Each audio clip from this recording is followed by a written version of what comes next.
questions. Secretary General. President Zelenskyy.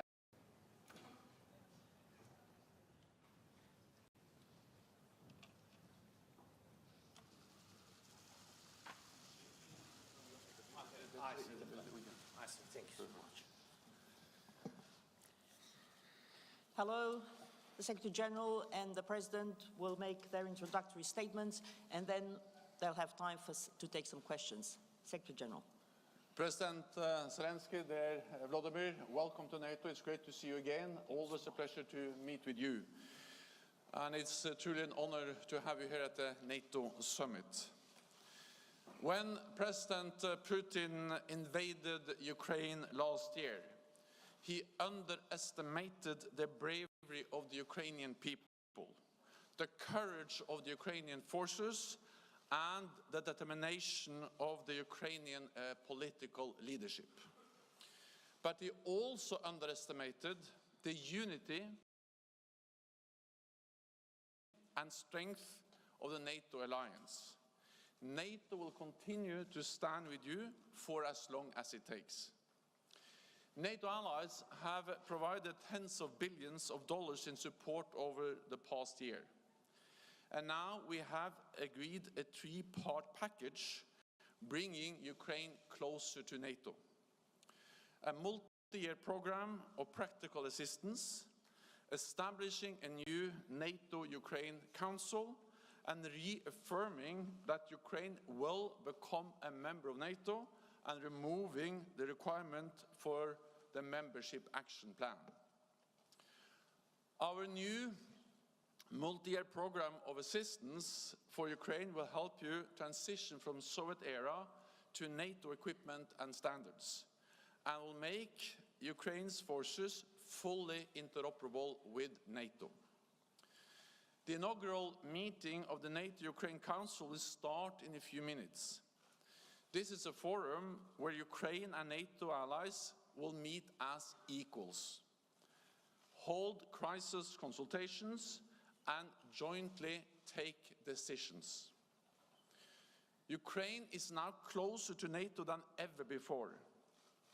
Allies reaffirmed that Ukraine will become a member of the alliance and agreed to remove the requirement for a membership action plan.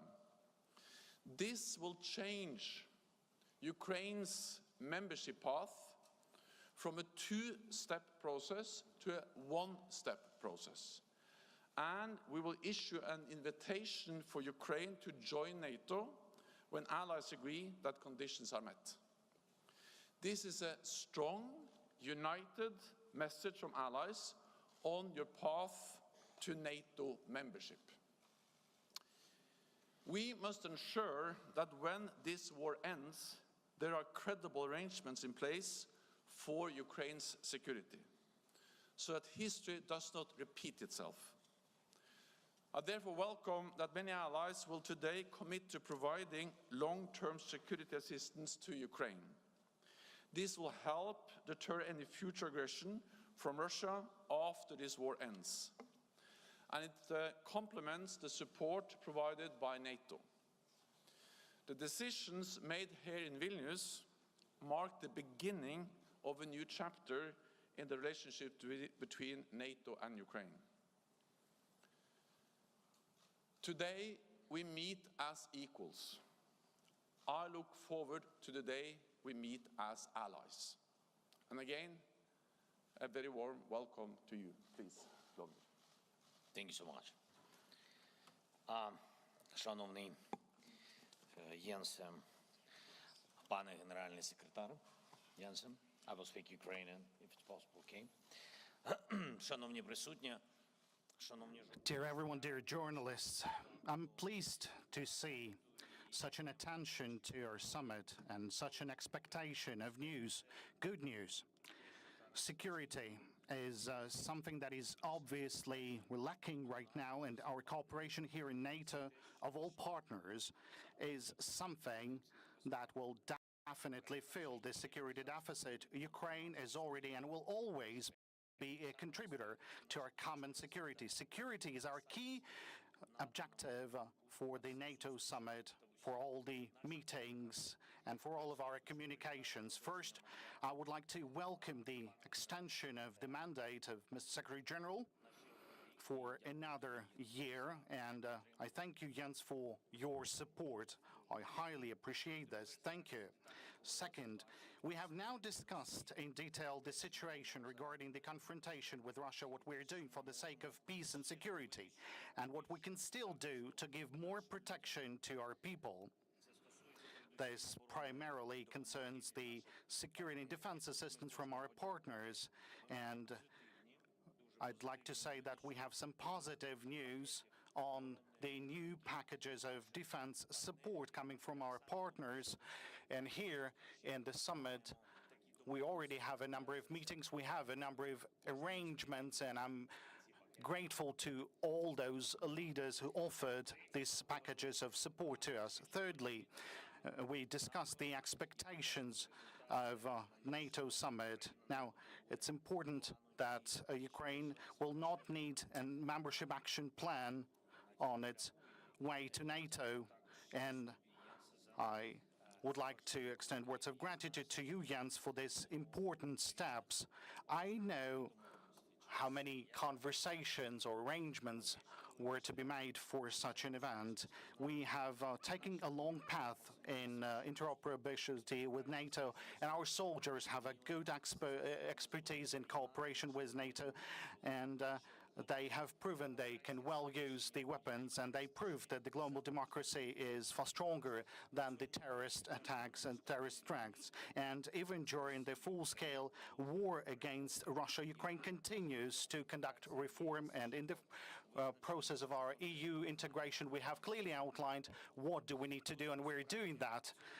Therefore, we highly appreciate the recognition that Ukraine will not need a membership action plan on its way to NATO. I would like to have a success on this summit for everyone, for our soldiers, for our citizens, for our children, for everyone, and particularly the security guarantees that are so important for the people. The security guarantees for Ukraine on our way to NATO, not instead of NATO, but as security guarantees on our way to integration. And today, these guarantees could be confirmed by the G7 countries. And if this will happen, and we'll be working on that, this will surely become a very important and specific success. We can state that the results of the summit are good, but should we receive an invitation, they would be the optimum. And I would like to extend words of gratitude to Lithuania, not just for this summit and for the energy that this summit is full of. We can see all those flags on the street. This is the human relations, not an artificial one. I'd like to extend words of gratitude for this. This is exactly the support for us and the energy for us, as we're not in NATO yet, but this is already the reality. This is our protection. This is the great support coming from the societies of around the world. And I thank you for this. I think this is the most important. This is the faith in Ukraine as a future fully fledged member to the alliance, and a faith to Ukraine as a guarantor of security, and a faith in Ukraine as a victorious party in this war for the freedom, for the values of Ukraine. Once again, thank you. Glory to Ukraine. Start with the Ukrainian national broadcaster. Lady over there. Thank you. I have a question for both Secretary General and President Zelenskyy. First of all, Pане Президенте, як ви оцінюєте формулювання? Dear Mr. President, how you evaluate the conditions with regarding to acceptance of Ukraine, and what are you going to talk about today during the Council? What's the difference from the Commission? And Дякую за запитання. Thank you for this question. I will start, okay. Перш за все, First and foremost, the assessments, I've already made my assessment in a fairly public manner. What's most important is to have results. We can see some specific points making us closer to NATO. As I've already said, that some of the things it's difficult to explain to partners because we are at war and the partners are truly willing us to help and assist. They are helping us, but still we are living under different conditions because we are in the conditions where survival matters and the partners are willing to support us to leave. But before we can leave, we need to survive, and that pushes us to some fast processes, the processes that would need to result in the reform of the infrastructure of security in the world. And unfortunately, we're paying the ultimate price, the price of our lives. We can see how to fight any aggression. Now, we are inadequate people.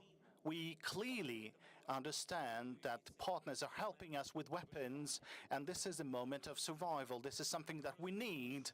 We understand that someone is afraid of talking about our membership now because nobody is willing to have a world war, and which is logical and understandable.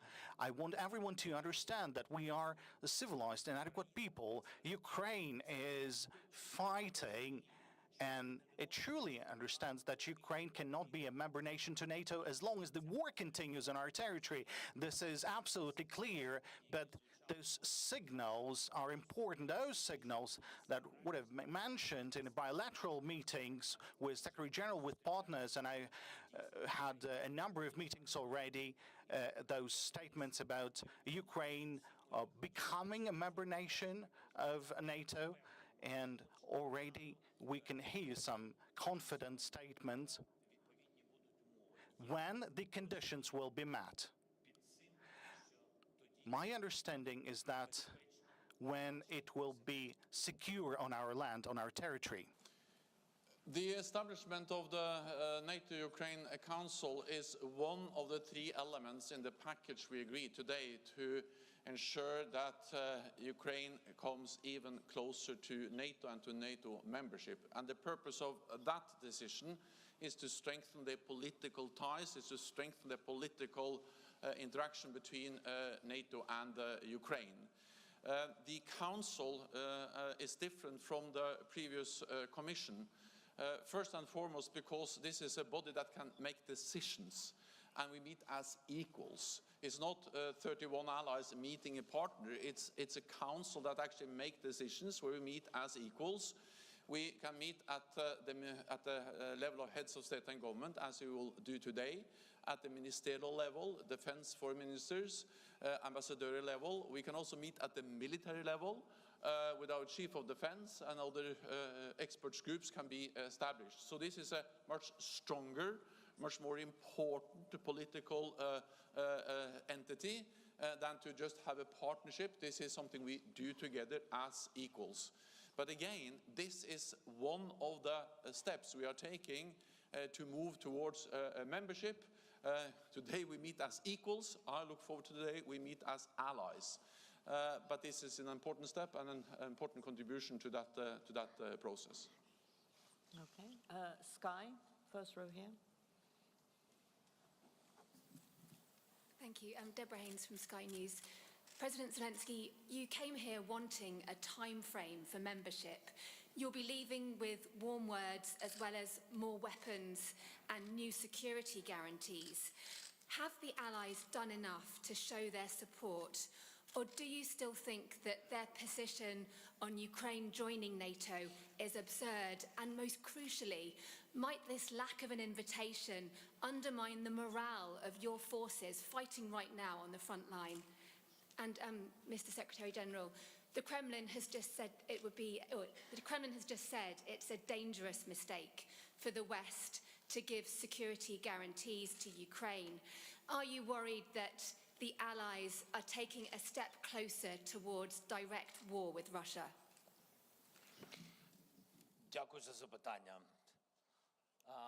Thank you for the question.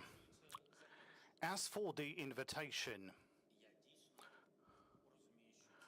I truly understand that this is a technical signal. But if we're not only dealing with techniques and bureaucracy, but should we look at that as a serious factor to contribute the motivation to the Ukrainian society, then for me, as a president, that was an important moment. I kind of compared this fact with the candidacy for the membership in the European Union and with the dialogue with other countries. I give the following example. I told that EU candidacy was just this signal. The candidacy means no membership, but it brings a significant mobilization for Ukraine and a powerful signal for Russia that Ukraine is not a member of any type of alliance, but Ukraine is willing to become a member of the European Union and will be an independent state. As for the invitation to NATO, this is just the same. It's a signal. But today, I can see another important signal that I've already mentioned, and we can have some specifics about this. The specifics now, if today the G7 will agree to the first declaration on security guarantees, that would be a very specific fact, because the security guarantees says that these guarantees will be valid on our way to NATO. This is very important. This is going to be a very specific signal. As for the rest of the points, the Secretary General has already mentioned as referred to alliance. Thank you. There is a full-fledged war going on in Europe, and there is no risk-free option, for NATO allies either. But the biggest risk is if President Putin wins. Because then the message is that when he uses military force, when he violates international law, when he invades a neighbor, then he gets what he wants. And that's exactly why it is so important for NATO allies to support Ukraine. Because it will be a tragedy for Ukraine if President Putin wins, but it will be dangerous for us. It will make us more vulnerable. And that's also the reason why we have been so very clear on the following, that Ukraine, of course, has the right to choose its own path and what kind of security arrangements it wants to be part of. That's the first line in the paragraph we agree today on membership for Ukraine and the path forward. And this is a fundamental right for every nation, and therefore we can never allow that Moscow starts to decide who can or who cannot be a member of NATO. Russia has been against every enlargement of NATO. It's for NATO allies and for Ukraine to decide when to become a member. Moscow doesn't have a veto on that. So we are moving Ukraine closer to membership. We make all the decisions today, which is the strongest, the most united message on the path towards membership NATO has ever issued to Ukraine. And of course, you do that knowing that Moscow will protest, as they did when Finland joined, or when Sweden is joining, or North Macedonia, or all new allies. So Ukraine has the right to choose some path. Allies will decide. It's not for Moscow to decide. Just to add one sentence to the words of Secretary General, that what is very important about the Council, that it's not instrument of participation that is written there, that is the instrument of integration. And that's also give us such spirit that will be in NATO. ICTV Ukraine.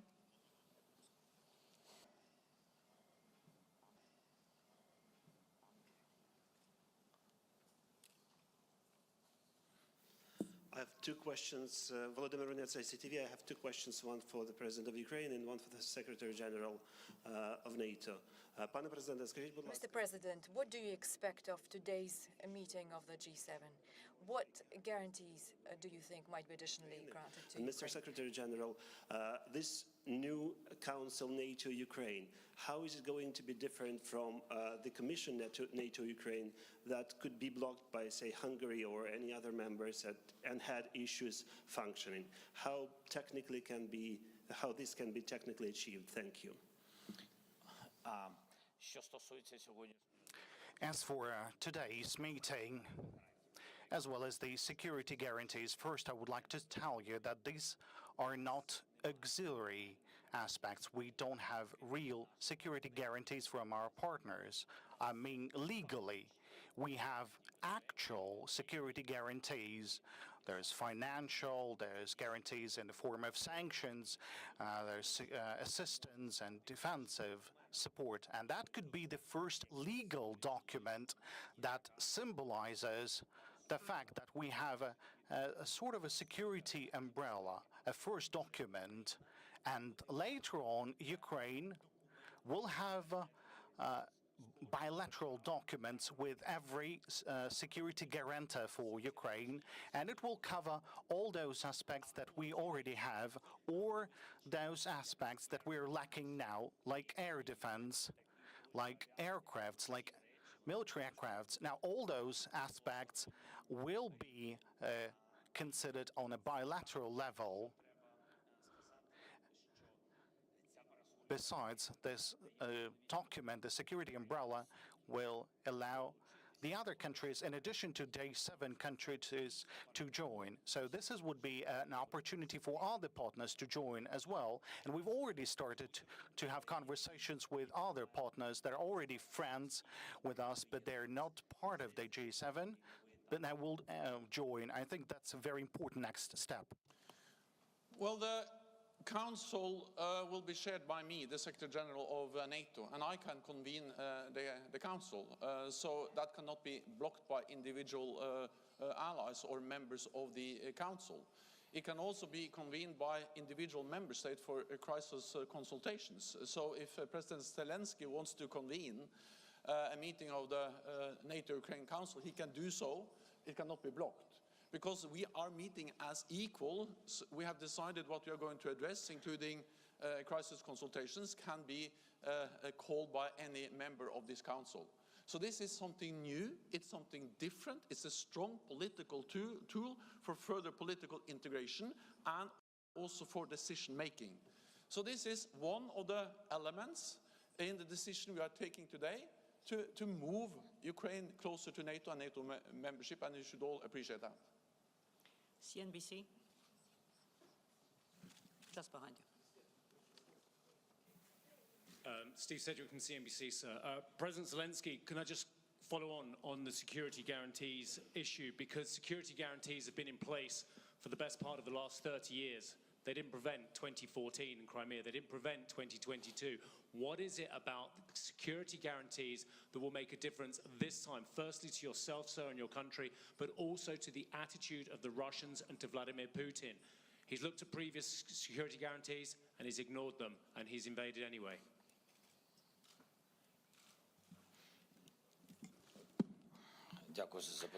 Thank you for the question. I'm not willing to reiterate, but I can tell you one thing. I don't believe Budapest Memorandum as security guarantee, because I don't understand any responsibility provided under the memorandum. There were no specifics except for the fact that Ukraine had this document and was left alone with it. We don't see the consequences for violating this document. As for the new document, now, it should remain valid as long as Ukraine is not in NATO.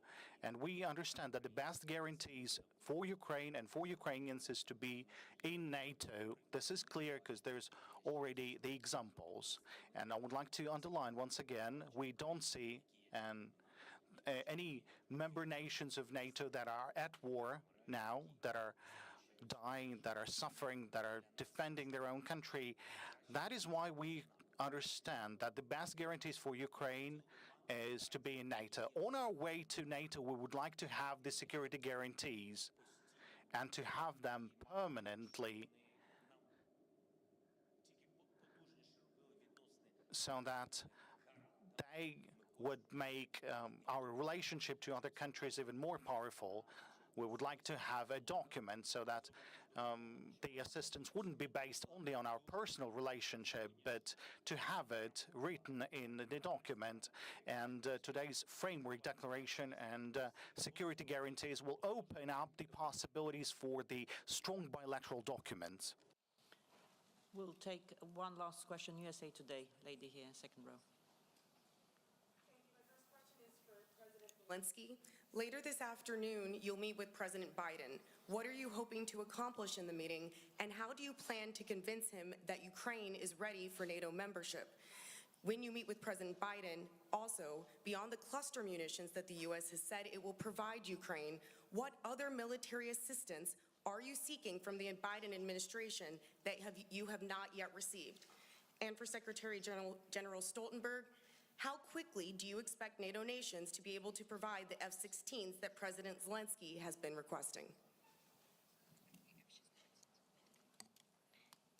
About F-16, it's also to me. You addressed to me a question, or to you? F-16, no. Answer, please. Okay. So you can also answer on all these three questions about NATO, when it will be, and it. Okay. Дякую. Thank you. First, I'm grateful to President Biden and to the Congress and to the people of the United States that are truly the leaders in support and assistance to Ukraine. We highly appreciate this. I'm not planning to find any arguments for making sure that President Biden would see us in the NATO. I believe that those arguments, they should be mutual, because it's all about the security in the East, the European continent, the eastern flank of NATO. And I believe that NATO needs us just as we need NATO. And I believe that this is absolutely fair. I am confident that after the war, Ukraine will be in NATO. We'll be doing everything possible to make it happen so that we would, with the United States, would have a same understanding and same vision. As for the cluster munitions, as you call it, look, there are moments when we have a slight disagreements in small details with our U.S. partners, but I would like to extend words of gratitude to the President. I know it was a challenge in the United States, it was a challenge in the U.S. Congress, and there are people who are not sharing this support with regards to the cluster munitions, but I want us to take a look at this from a different perspective, from a perspective of fairness. Russia constantly using cluster munitions on our territory, and they are fighting only on our land. They're killing our people. They're using long-range missiles, cluster munitions on a regular basis. The assistance that we can receive from the United States with regards to the decision on the cluster munitions, we're talking about the use of those munitions only against military targets, only against the occupied territory of Ukraine. So this is something that is under control, and it's not going to be used anywhere else. There has to be a fairness. And it's not fair that the aggressor has occupied us, has been occupying parts of our territory for 9 years and killing our people. How can we defend? It's all about fairness. We are defending ourselves. We are defending ourselves by not using weapons against the territory of other states.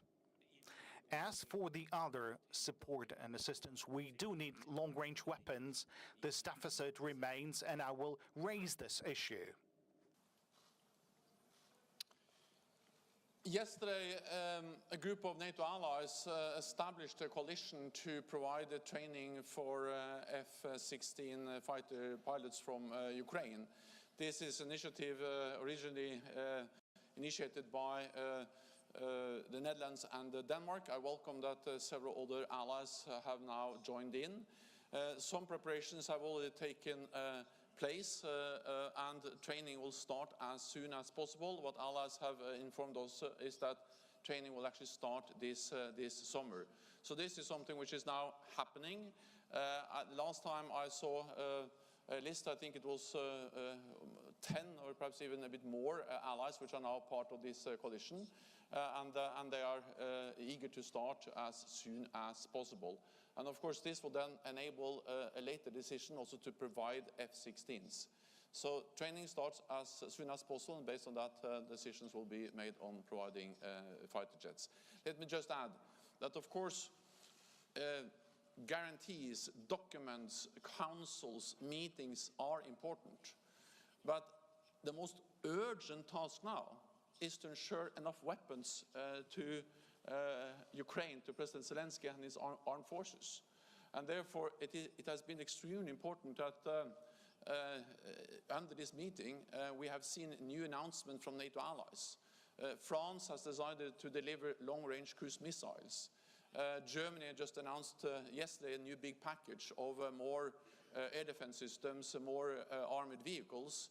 The United States announced a big new package of ammunition, of weapons, and many other allies have also made new announcements. So the most urgent task is, of course, to ensure that Ukraine prevails. Because unless Ukraine prevails, then there is no membership issue to be discussed at all. So the message is that we stand by Ukraine for as long as it takes, and the urgent need is to provide the weapons they need.